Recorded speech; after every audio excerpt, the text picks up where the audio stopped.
জাপানের প্রধানমন্ত্রী Ishiba Shigeru পদত্যাগের সিদ্ধান্ত নিয়েছেন। রোববার দেশটির এনএইচকে ওয়ার্ল্ড এক প্রতিবেদনে এই তথ্য জানিয়েছে।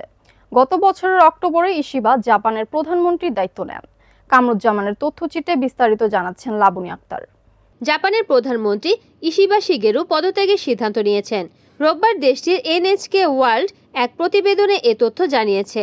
গত বছরের অক্টোবরে ইশিবা জাপানের প্রধানমন্ত্রীর দায়িত্ব নেন। সম্প্রতি সংসদের উচ্চ কক্ষে তার নেতৃত্বাধীন জোট সংখ্যাগরিষ্ঠতা হারায়। এরপর থেকে নিজ দলের নেতাদের সমালোচনার মুখে পড়েন তিনি। দলীয় চাপের মুখে 7 দিন আগেও ইশিবার পদত্যাগের গুঞ্জন উঠেছিল, তবে তখন তিনি এমন খবর নাকচ করে দেন। ঠিক সপ্তাহখানেক পর তিনি পদত্যাগের সিদ্ধান্তে পৌঁছালেন। জাপানের প্রধানমন্ত্রীর দায়িত্ব নেওয়ার সময় মুদ্রাস্ফীতি মোকাবেলার পাশাপাশি নিজের দল ডেমোক্রেটিক পার্টিতে সংস্কার আনার প্রতিশ্রুতি দিয়েছিলেন ইশিবা। কিন্তু এর কয়েক মাসের মাথায় সংসদের নিম্নকক্ষে এলডিপি ও তাদের জোট কমিয়েই তো সংখ্যাগরিষ্ঠতা হারায়, আর জুলাইয়ে এলডিপি সংখ্যাগরিষ্ঠতা হারায় উচ্চকক্ষে। আগামীকাল সোমবার এলডিপিতে বিশেষ নেতৃত্ব বাছাইয়ের কথা আছে। এর আগেই পদত্যাগের সিদ্ধান্ত নিলেন Ishiba.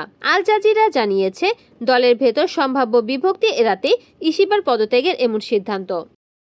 Desk news, Kamruzzaman Kamrul, NN TV.